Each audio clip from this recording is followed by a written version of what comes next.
Tonight's story is a strange one. Can you imagine what humans do once they leave Earth behind? They drag the idea of family out into the stars and start aiming it at strangers.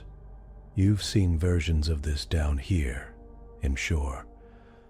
Someone unofficially adopts the new kid at work, or the neighbor who always seems alone at holidays. No paperwork changes, but everything changes. Rules soften. Consequences shift. Now imagine that same instinct scaled up to an orbital station with treaties hanging over it. Like storm clouds, because out near the trade lanes, there's a human station called Halcyon, where most travelers stay only long enough to fix a ship and move on, and then one day a refugee arrives.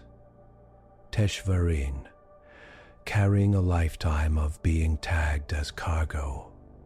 Instead, only easy to move along. Paper. They're temporary. Transit only, easy to move along. But humans are bad at keeping things temporary once they start using words like kitchen, neighbor, and family. So as you settle in and let your day slide a little further away, imagine this with me. A quiet station orbiting a blue giant, a tired refugee stepping off a shuttle, and a cook in a community kitchen who takes one look at their posture and silently decides, this one is not leaving alone. That's where wells start, with a pot on a stove, a free bowl of stew, and the first tiny moment when treaties begin to tilt. Out past the bright inner worlds, where ships move slowly between stars, there is a human station called Halcyon. It turns in quiet arcs around a soft blue gas giant, its lights steady and kind in the dark. Thousands of travelers pass through its halls every cycle. Most stay for a day, fix a ship, rest, and then move on. But sometimes a traveler arrives who does not have a place to go back to. This story is about a traveler like that, a person who has carried a small bag across too many borders and has learned to stand small in every new place, a person who expects every welcome to end. It is also about humans and a habit they never quite lost, even as they reached the stars. When they decide someone belongs to them, when they start using words like ours and family, laws begin to bend around that feeling. On Station Halcyon, in calm metal corridors under gentle lights, a quiet change begins with a simple act in a community kitchen. A pot on a stove, an offered plate.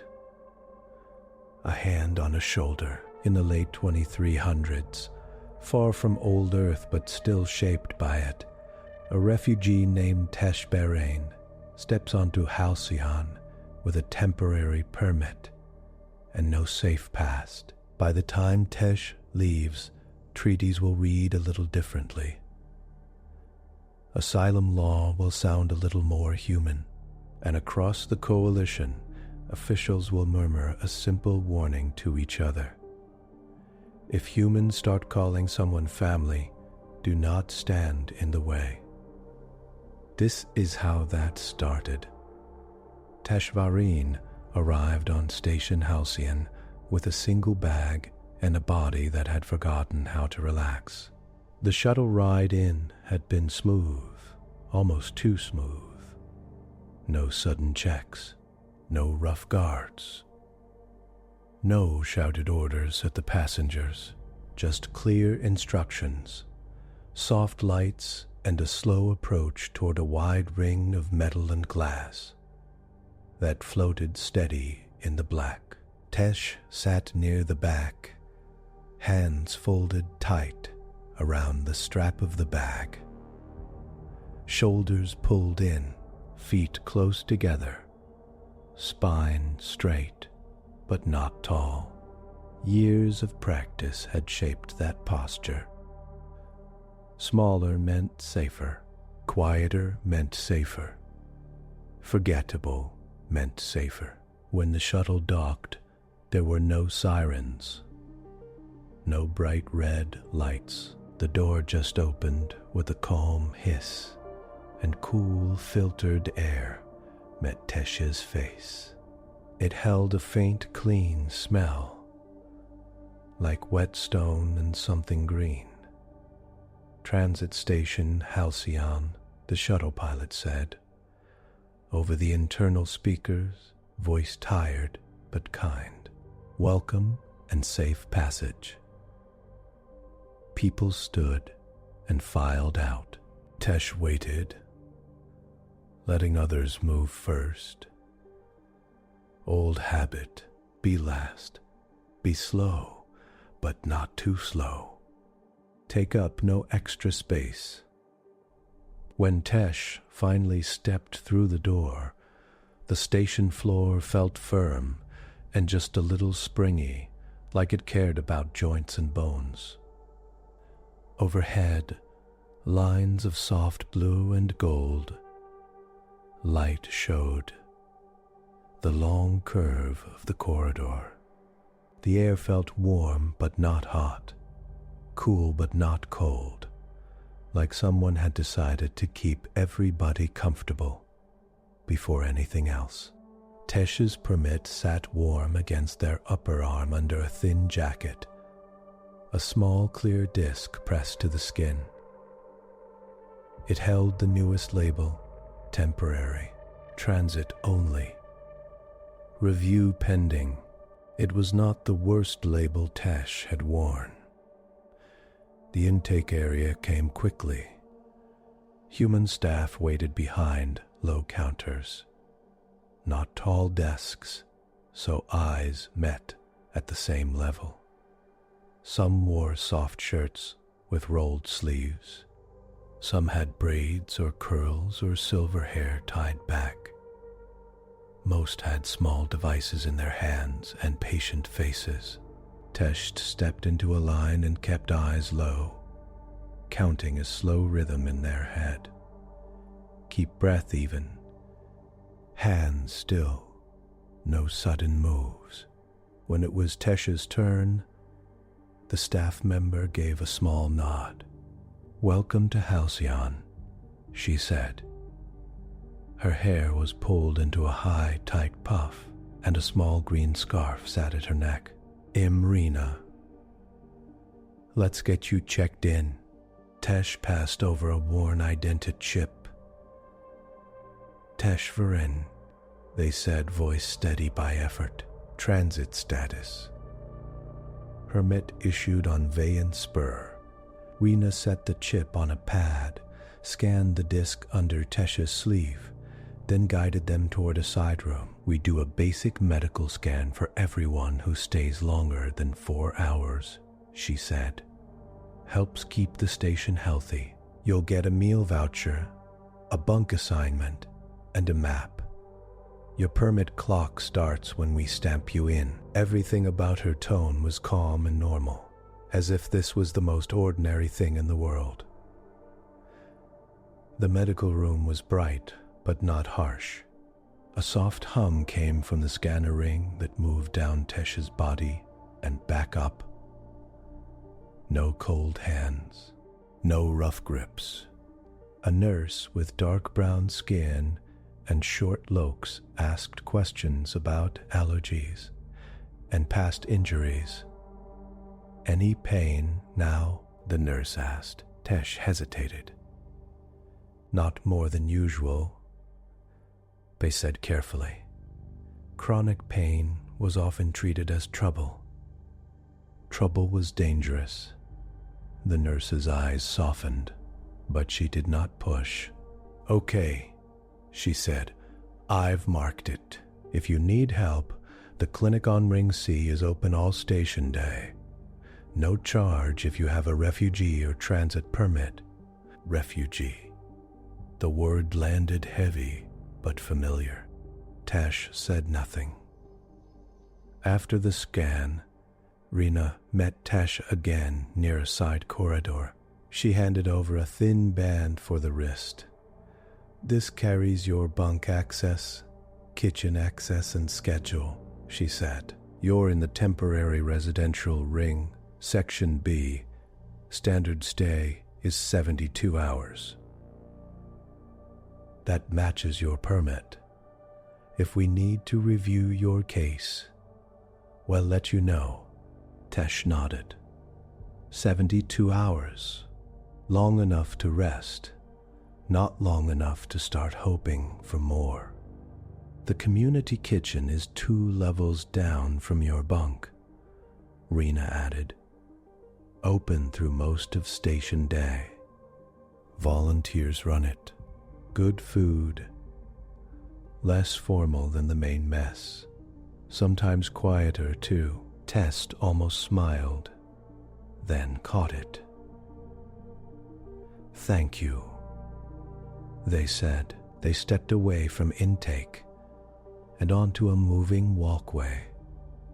The station carried them along a gentle curve, past smooth walls with plants grown in long, clear troughs. Thin vines climbed up a mesh frame, and bright leaves caught the blue light.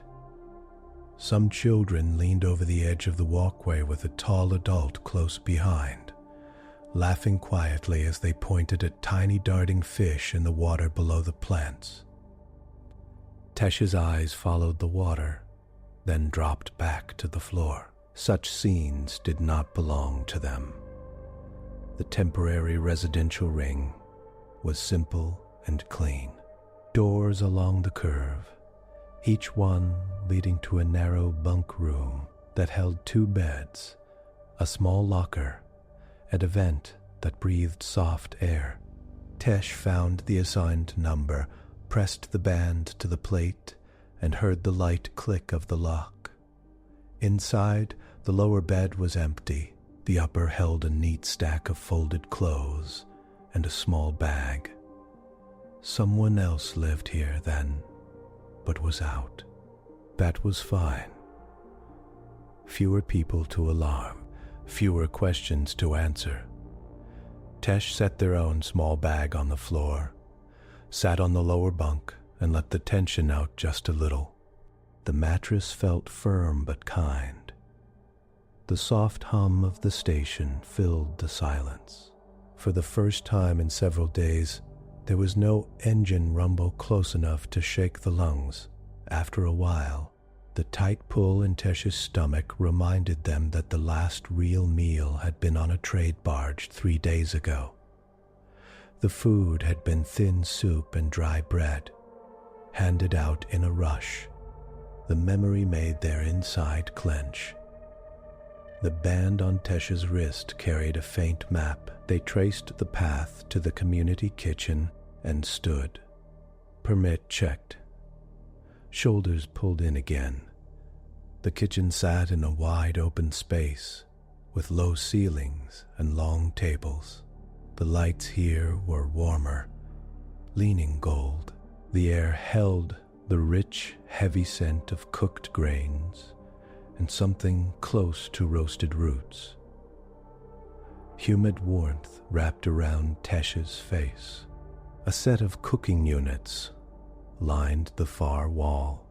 Steam rose from large pots. Humans and a few aliens moved between counters, carrying trays, ladling food, washing up. Some wore aprons stained with sauce. Their movements had the easy flow of people who had done this work many times. Tesh stepped just inside the doorway and paused, every muscle alert. This kind of place could be good or bad, Some kitchens served free food but demanded something sharp in return. A story, a favor, a secret promise. Others were safe, but you had to learn the rules fast. "First time in here?" a voice asked. Tesh shifted just enough to see the speaker. A human woman stood by a counter, hands in soft blue gloves, drying a large metal tray. She had warm brown skin and tight black curls pulled back into a puff.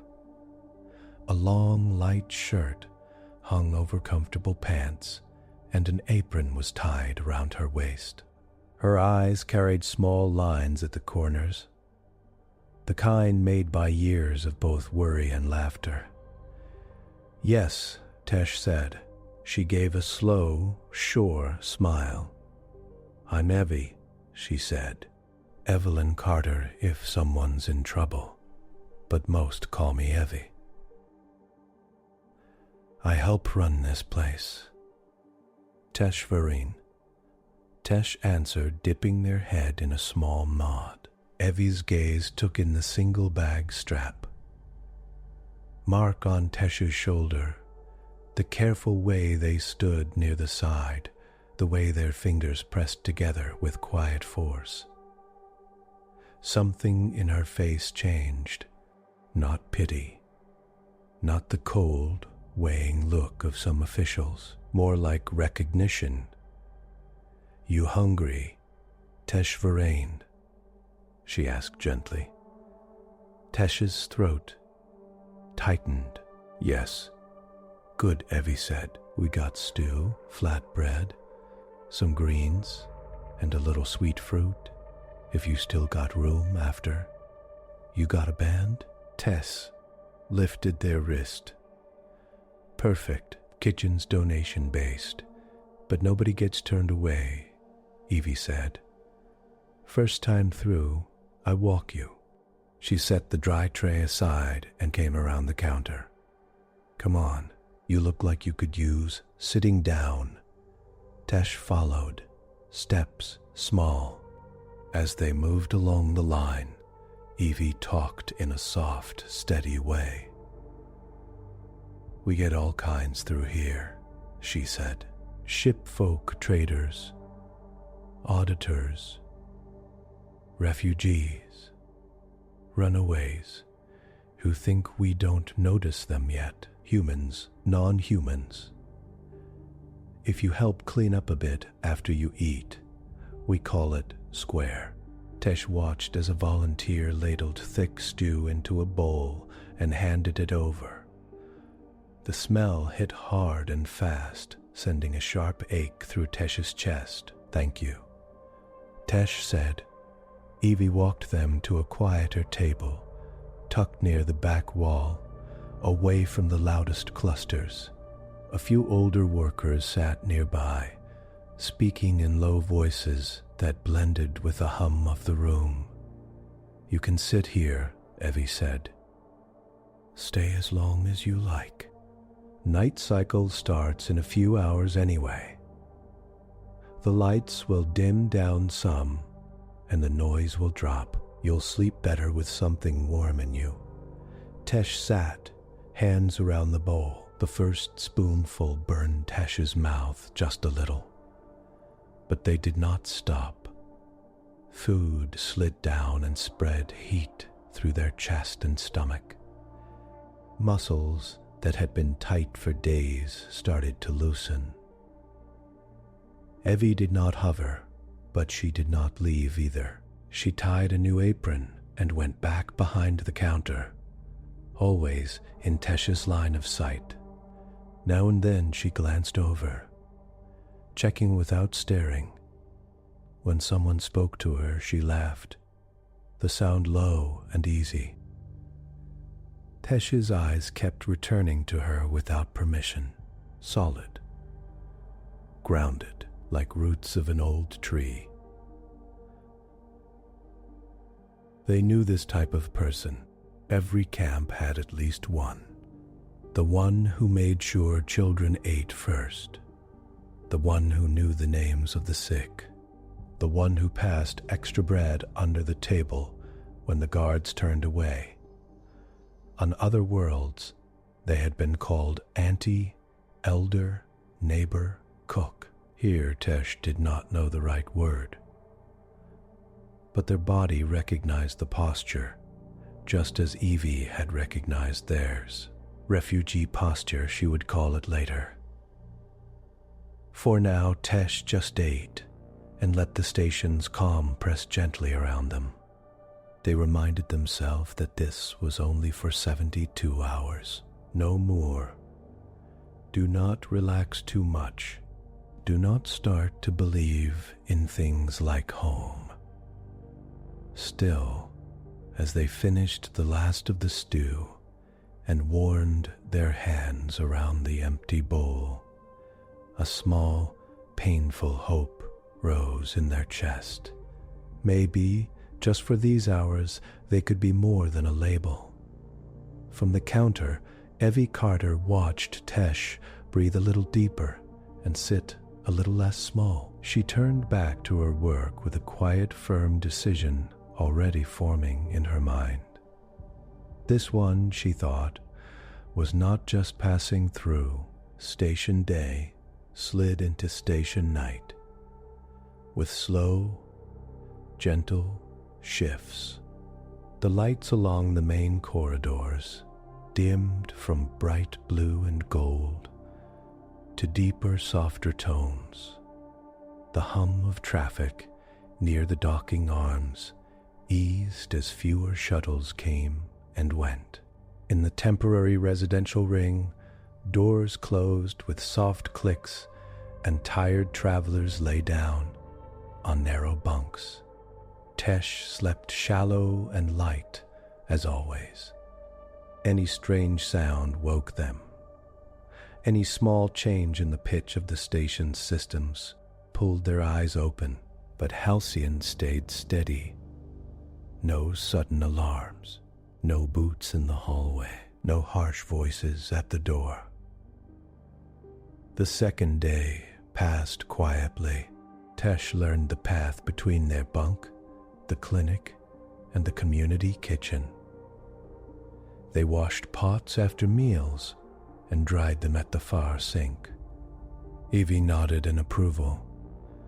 Now and then she asked simple questions. How long you been moving around, Tess? Too long, Tesh answered, wiping a tray. You got any allergies? I got a stew with nut proteins tomorrow. No, Tess said. All clear. You sleeping all right? She asked another time. As well as I can. Evie did not push when Tesh's answers stayed short. She just stayed present. A hand on a pot. A laugh with another cook. A small, warm comment tossed across the counter. But beyond the kitchen, beyond Tesh's small circle, other currents moved. Every neutral station had to answer to the coalition at some point. Halcyon was no different. Audits came on a set schedule, and sometimes in surprise visits. Neutrality was more than just a claim. It was a practiced, measured way of acting. Who got what kind of help? How long refugees could stay? What happened when two polities argued over a person? This cycle, the audit came with a person. Counselor Raul Sepp. Raul Sepp arrived on a compact diplomatic vessel with the smooth lines of a mid-tier polity that took image very seriously. They were tall and slender, with soft gray skin that shifted to pale blue at the cheeks. 4 dark eyes blinked in slow pairs. A long wrap of muted silver cloth hung from their shoulders, marked with tiny, dense patterns that showed rank and office to those who could read them. Captain Joe Ramirez met Raul Sepp at the airlock, along with 2 aides and a legal officer. Jo's dark hair was shaved on the sides and curled at the top. Her uniform looked simple, but the sharp eye would notice the small marks of long service and steady command. "Counselor Raul Sepp," she said with a calm smile. "Welcome to Halcyon Station." Audit notice received and logged. Captain Ramirez. Raul's voice held a dry, precise tone, like each word had been measured before use. "So, thank you for your punctuality. I am here to review your neutrality procedures, as well as to address a specific request related to a person under your temporary care." Jo's gaze stayed level. "We have nothing to hide," she said. "Our logs are ready. My staff will give you full access as agreed under Coalition Charter." Raul inclined their head. "Excellent. Let us begin." In a quiet conference room, screens lit with lists and data, all about docking patterns, incident reports, dispute resolutions, and asylum cases. Raul moved through each item with methodical care, asking small, exact questions. Jo answered with the patience of someone used to this dance. Then Raul reached a segment marked with a recent import from a border region. "Teshvaren," Raul read. 4 eyes focused. "Refugee from the Alnith border, formerly under the control of the Marish alignment." They tapped a control. Additional text scrolled. "Transit permit issued on Veon Spur, now registered here under temporary stay." "That is correct," said Meena Patel, the station's lead attorney who had joined the meeting earlier. She sat straight, black hair pulled into a low knot, sleeves rolled up past her wrists. "We scanned and logged them in, as required. They are in the temporary residential ring until their permit expires." Raul's fingers rested lightly on the table. "There has been a message from the Maresh alignment," they said. "It reached my office before I left Lyre Spire. They categorized Teshvaren as a recoverable asset under their economic law. The request is formal. They seek extradition." A thin silence fell over the table. Jo's jaw tightened a fraction. "Extradition? Under what treaty clause?" she asked. "Under Coalition Trade and Transit Accord, Section 9, Subclause 14, Raul answered. "Assets of recognized polities may be claimed across neutral lines if proper documentation is provided and if the host station has not granted full asylum."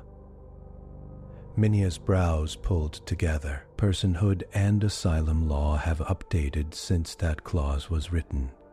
She said slowly, "We recognize refugees as people, not assets, regardless of their home polity's view." "Of course," Raul said. "However, the Maresh alignment still uses the older phrasing, and the Coalition's job is to balance these claims. I am required to review your handling of this request. Has the person been told?" Jo asked. "Not yet," Raul said. "The message was marked for review upon next audit. I considered it better to discuss options with you first." Meena tapped her fingers once on the table, then stilled the pen.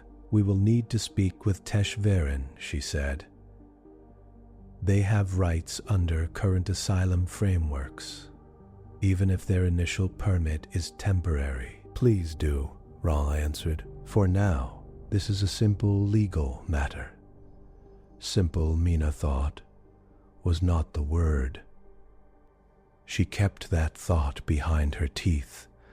While officials spoke in quiet rooms, Tesh cleaned trays in the community kitchen. Unaware, warm water ran over metal. Soap foamed lightly.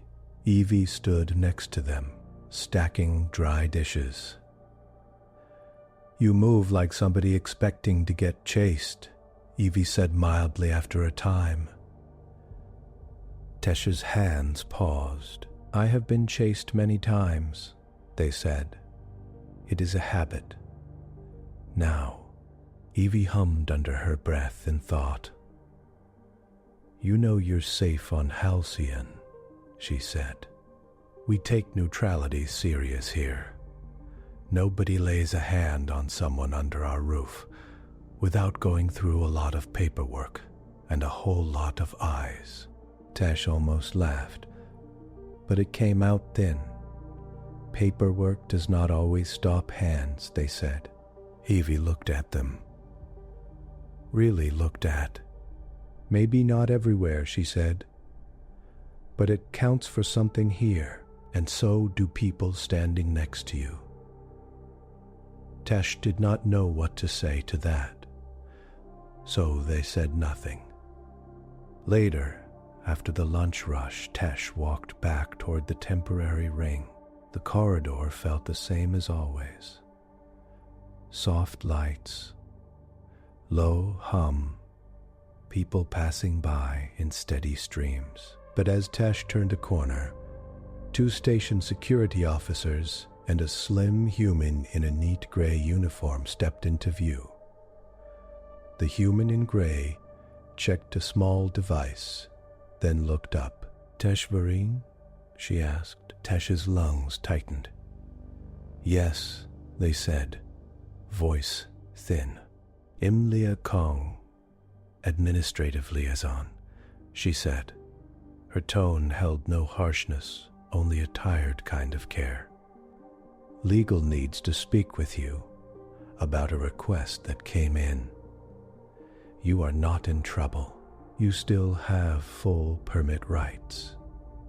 But we do need to talk."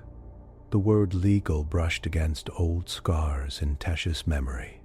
Detention centers, hearing rooms, judges who never met their eyes. They swallowed. "Am I being held?" they asked softly. "Right now, no," Leah said. "This is a consult. Meena Patel will explain everything. You have the right to ask for counsel. On Halcyon, that includes her." Tesh's body wanted to run, muscles tensed. Heart pounded. The old plan rose at once in their mind. Grab the bag, find a maintenance shaft, get to a dock, hide on a cargo shuttle, vanish before any process could catch up. They had done it before. They could do it again. But this station was different. The corridors were smooth and watched. The docks checked IDs. And deep down, Tesh was tired. So tired. "I will come," they said. Mina's office was small, but bright, with a view of the gas giants, pale bands through a transparent wall. She stood when Tesh entered. "Thank you, Leah," she said to the liaison, then turned to Tesh. "Please, sit." "Teshvarine, yes?" Tesh's vision blurred at the edges. Heat rose to their face, then drained away, leaving a cold, hollow space behind their ribs. "I see," they said. The words sounded far away. "You will send me back, then?" "No," Meena said at once. Her voice stayed calm. "Not that simple. Meena Patel. Station Council." Tesh sat on the edge of the chair, feet flat, hands on their knees. "I am here," they said. "You have questions." Meena folded her hands on the table. "I'm afraid we have news instead," she said. Your former polity, the Maresh alignment, has sent a formal request to the Coalition. They are asking that Halcyon extradite you back to their control as a recoverable asset under their law. The word hit harder than any physical blow. First, I want you to understand your rights. Under current Coalition asylum frameworks, you are recognized as a person. You have the right to claim fear of harm if returned. You have the right to counsel. You have the right to a hearing before any transfer. Tesh shook their head slightly. Hearings do not change the result. They said, they only delay it. Minya's gaze softened. Sometimes that was true, she said. But law has been changing, and Halcyon has a strong record of holding the line on asylum. I am not here to usher you out. I am here to look for every angle to keep you safe, if that is what you want. Tesh's hands clenched. Of course I do not want to go back, they said. Voice cracking a little. I was property there. I was leased like a device. If I return, they will plug me into another station, another mine, another processing grid. They will use my body until it fails. Mina nodded slowly. Thank you for telling me, she said. That matters. I will need to document this. But before we go further, I want you to know something else. You do not have to face this alone. On Halcyon, no refugee stands in a hearing without at least one community sponsor. If they want one, Tesh blinked. I do not understand, they said. A person who knows you in daily life, Mina explained, who stands up and says, this person matters to us. This person is part of our community. It is not formal law, but it carries weight. Community ties change how neutral stations argue cases. Tesh's first instinct was to step away from that idea. No one should be dragged into their trouble. No one should be forced to stand with them and face a polity like Maresh. I should leave before any of this begins, they said suddenly, standing. If I go now, you do not risk your audit, your neutrality, your record. Tesh, if you try to run now, you will most likely be caught at a dock, she said. That will weaken your case. And it will not stop the request. It will only put you in a worse position. Without help, please sit. Let me work. That is my job, but the old habit was too strong. Survive first. Try not to bring trouble down on kind faces. Tesh's feet moved toward the door before their mind quite caught up. They walked fast, not quite running, down the corridor toward the temporary ring. Their hearts slammed against their ribs. Breath came shallow. They passed a group of teenagers in bright station uniforms, laughing as they bounced a small ball between them. The sound felt too distant to touch. Back in the bunk room, Teshast yanked open the locker. The small bag went onto the bed. Hands moved quickly, folding the few pieces of clothing, slipping in the rolled-up data chips, and the one fading picture they had kept. A worn strip of cloth, soft at the edges, went in last. If they moved fast, they might reach a cargo bay before security alerts updated. Maybe a sympathetic mechanic would look the other way. Maybe a pilot would take a small bribe, or a favor, or nothing at all. Hey! The voice came from the doorway. Calm. Familiar. Tesh froze, then turned. Evie leaned against the frame, arms folded loosely. She still wore her apron, now smudged with dark sauce, and her hair puffed around her head like a soft halo. Her eyes moved from the open bag to Tesh's tense shoulders. "You packing to go sightseeing?" she asked, voice light. Tesh's throat felt dry. "I am leaving," they said. "I cannot stay. I bring trouble. I will harm your station's audit. It is better if I am gone before that happens." Evie stepped into the room and let the door slide shut behind her. The small space made her presence feel larger. "Deep breath," she said gently. "Humor me." In. She lifted her hand, drawing a slow arc. Out. Her hand moved back down. Tesh obeyed without meaning to. Air moved in, then out. It shook on the way. "Somebody talked to you," Evie said. "Legal coalition, Meena Patel," Tesh said. "She told me my old polity wants to take me back. Extradition. Asset recovery." The words scraped their tongue. "I will not let that happen here. They will blame Halcyon if I stay, so I will leave."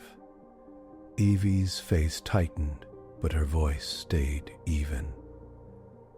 "You think running will keep us from trouble?" she asked.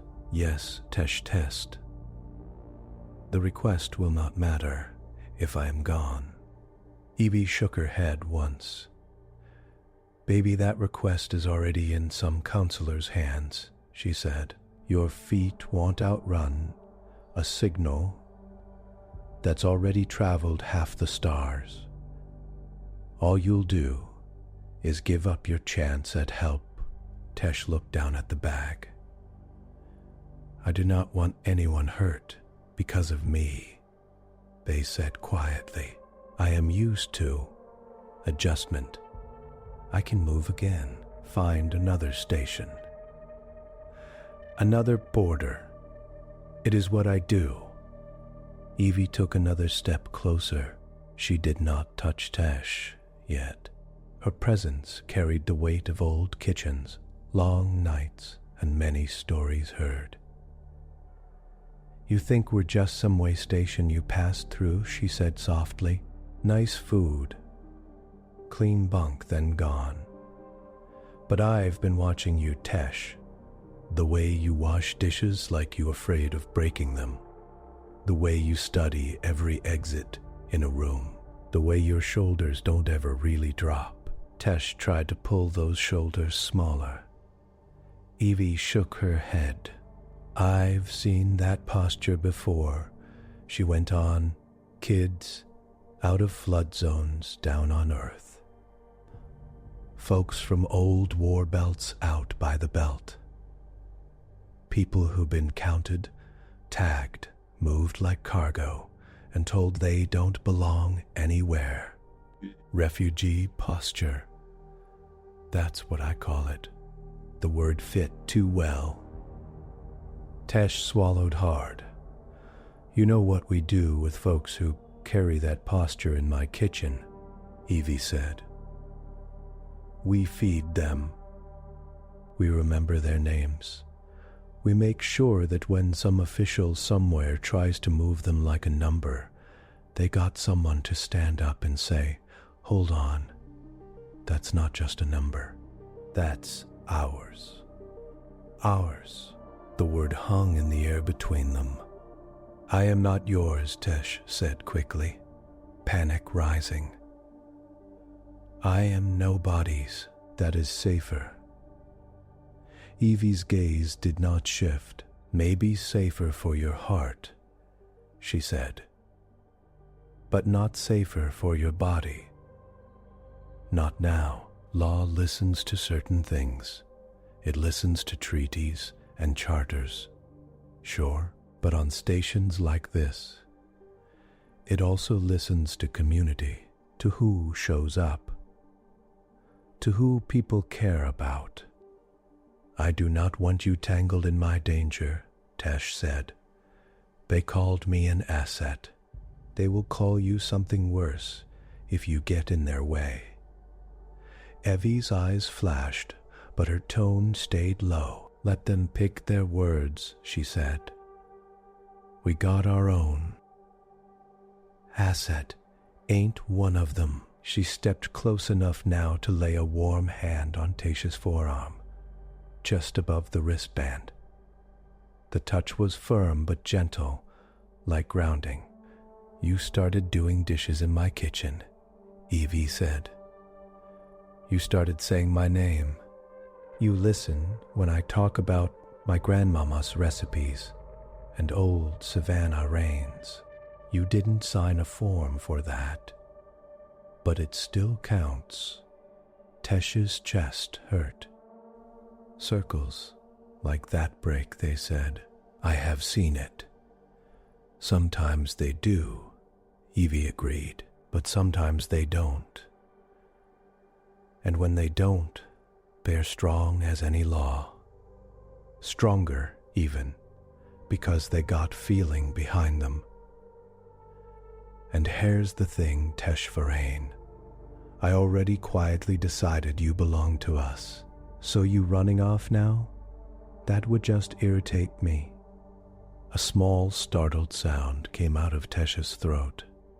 It almost sounded like a laugh. Evie smiled. There it is, she said. I like that sound on you. I'd like to hear it again.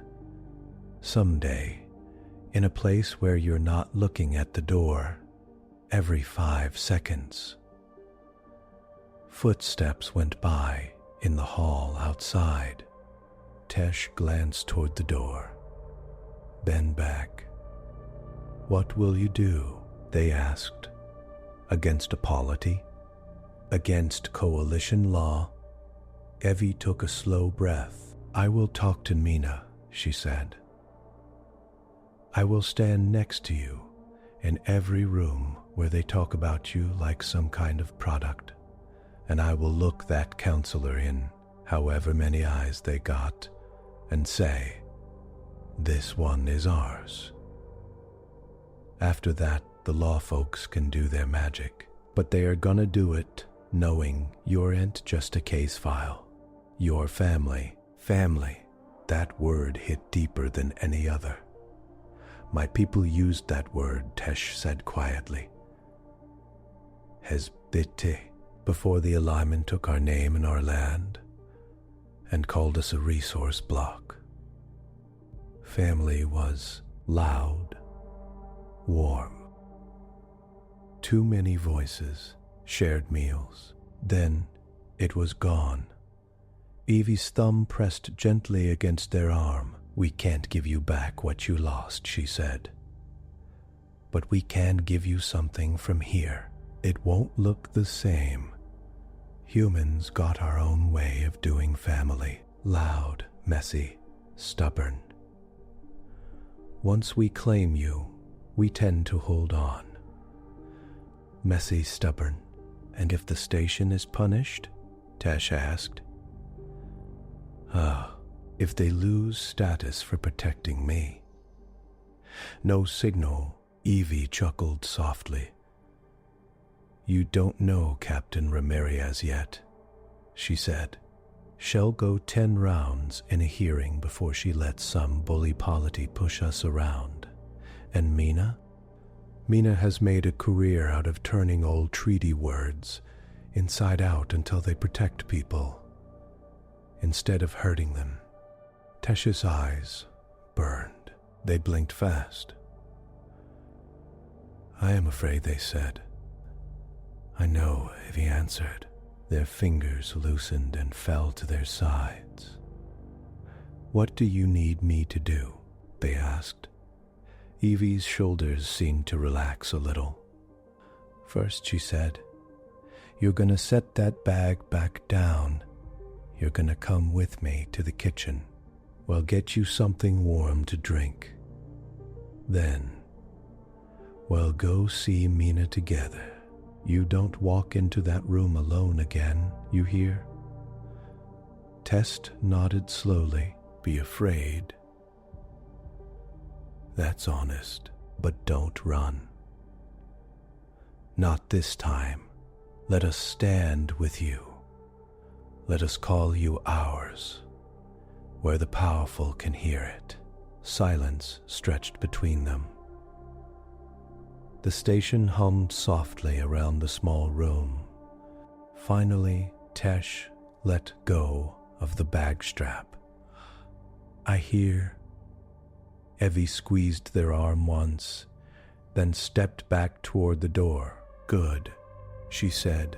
Come on, sugar. This station just decided.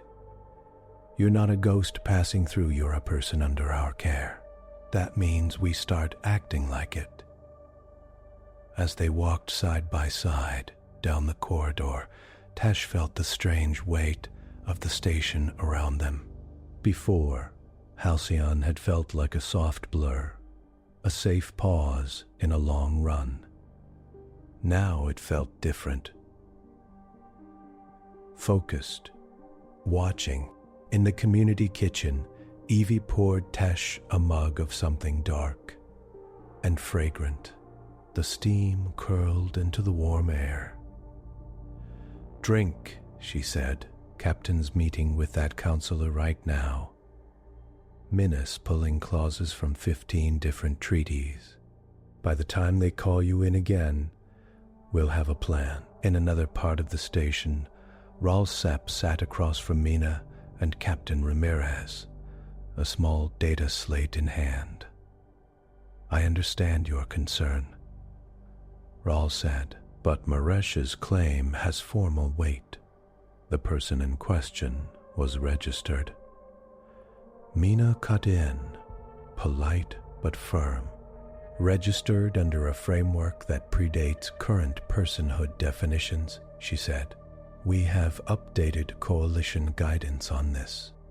I can cite at least 6 cases where similar claims were denied once community integration and asylum risk were proven. Community integration? They asked. People who know Tesh, Joe said. People who can testify that they are part of Halcyon life, not just a passing transit number. That is unusual in such a short stay, Raul said. Mina smiled slightly. You have not seen our community kitchen, she said. Humans build family fast. Later, in that same kitchen, standing across from Raul Sepp in a meeting set up for context gathering, Evie Carter wiped her hands on her apron and lifted her chin. Teshvarin is not an asset, she said, eyes steady on the counselors. 4. This one is ours. The words landed in the quiet room like a soft but heavy stone. Raul blinked. This is a matter of interstellar treaty, Miss Carter. They began carefully. Personal feelings cannot override. You came to see how the station handles neutrality, Evie said, still calm. So I'm showing you. Neutral don't mean cold.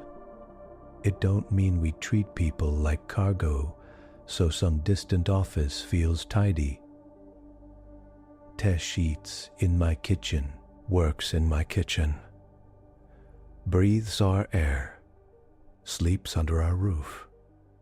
That makes them part of our family, however you care to define it. Mina watched from the side, noting every flicker across Raul's face. The counselor was not used to this mix of plain talk and legal stakes. Family is not a legal category in this context, Raul said, but there was less certainty in their tone now. Maybe not in your books, Evie replied. But you and your coalition wrote that neutral stations must respect the dignity of persons under their care. You wrote that they must prevent harm where they can. And telling you, as clear as can be, sending Tash back as an asset would break that. If you want to know how humans here live neutrality, this is it. We don't turn our backs on our own.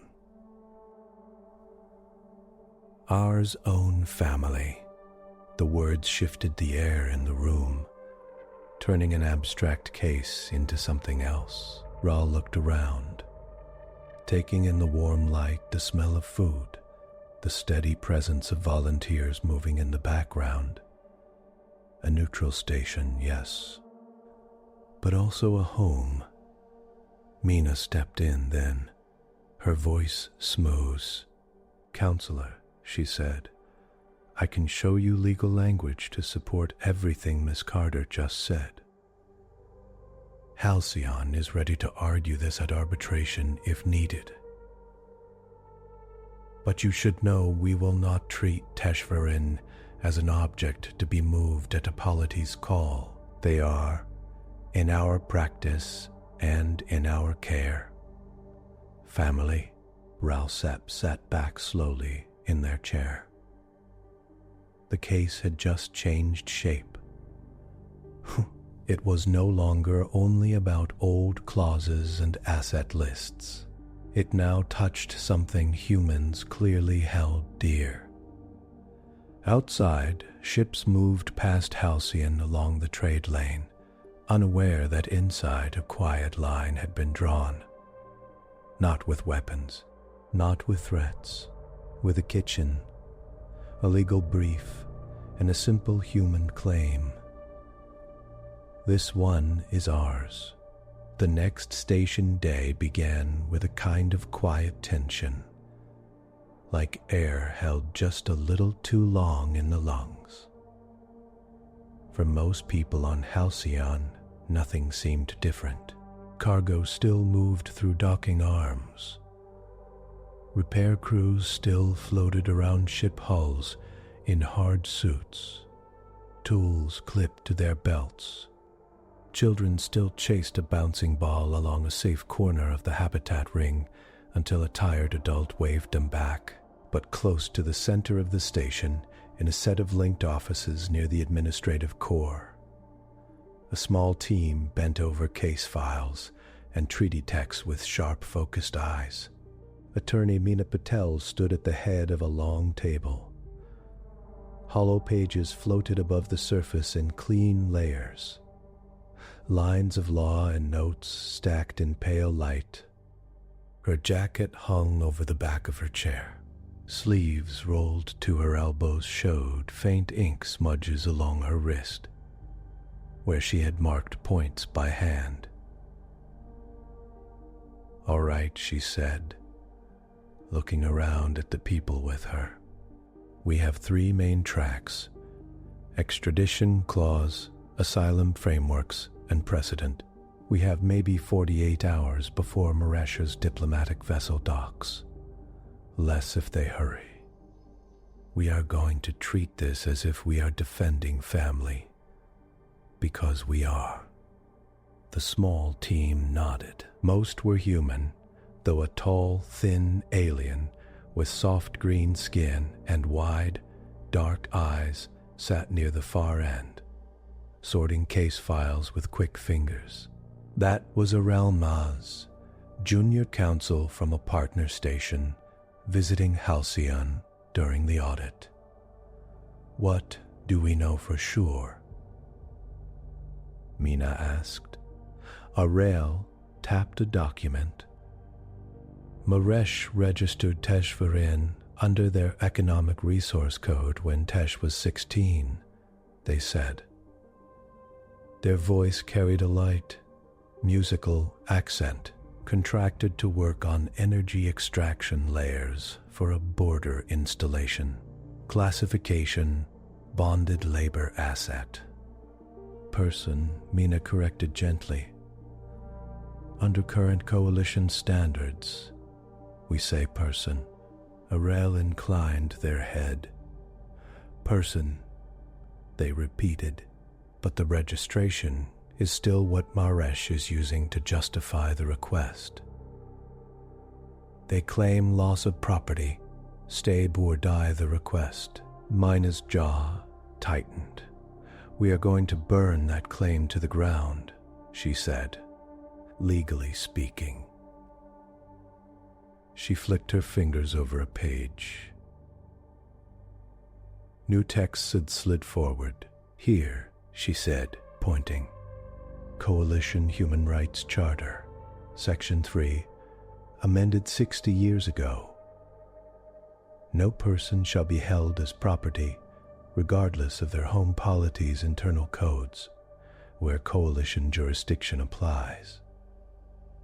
A junior intern raised a hand halfway.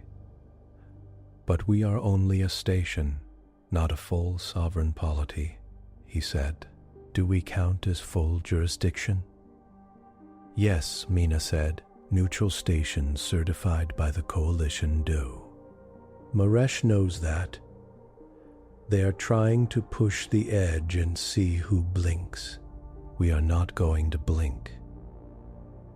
Captain Joe Ramirez stood near the back, arms folded loosely across her chest. She had come straight from a morning briefing with security. What about the audit angle? She asked. Ralsep is here to watch how we handle neutrality. If we fight too hard, do we look biased?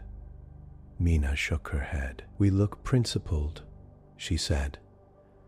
Neutrality does not mean turning people over like cargo every time a polity snaps its fingers. It means applying law fairly and protecting those under our care. The coalition charters back us up. On this, she turned another page. On asylum, Tess has made a clear statement of fear of harm if returned. Bonded labor under Maresh is documented as dangerous and coercive. We have at least 4 earlier cases where similar returns were blocked. Arel slid a file across the table. Here's one from the Argo station 6 years ago, they said. Different region, but same issue. Old asset code versus new personhood rules. The arbitration sided with the station. Good, Mina said. We will build on that. We will show that if Halcyon were to hand Tesh over, we would be breaching our own duty of care. The junior intern frowned at a side file. What about community integration? He asked. It has only been a few days. Does that count for much? Mina smiled a little. You have never seen Evie Carter at a hearing, she said. Yes, it counts. Daily life matters. Who you eat with, who checks on you when you cough. Humanity has always treated those bonds as real. Now we are going to put that feeling into legal form. She took a breath and straightened. All right, I will take lead on the extradition and asylum briefs. Arel, you pull every precedent where a station blocked an asset claim on personhood grounds. Keto, gather statements from medical on bonded labor harm. Ravi, start drafting an outline of Tesh's daily routine here since arrival. Ravi blinked. Daily routine. Daily routine, he asked. Yes, Mina said. Who saw them where? Doing what? That is the shape of community. I want it clear. She picked up her jacket. I'm going to talk to Tesh, she said, and their sponsor. She did not need to name EV. Everybody understood. While the legal team spun up like a well-tuned engine, the rest of Halcyon began to close around Tesh in quieter ways. In the clinic, the nurse with short locks from intake checked a chart. "Tesh Vareen?" she asked as Tesh sat on the exam bench. "You came in for the initial scan, but I'm going to run a follow-up. Standard, given the stress level." Tesh gave a small nod. "Stress level is always high," they said.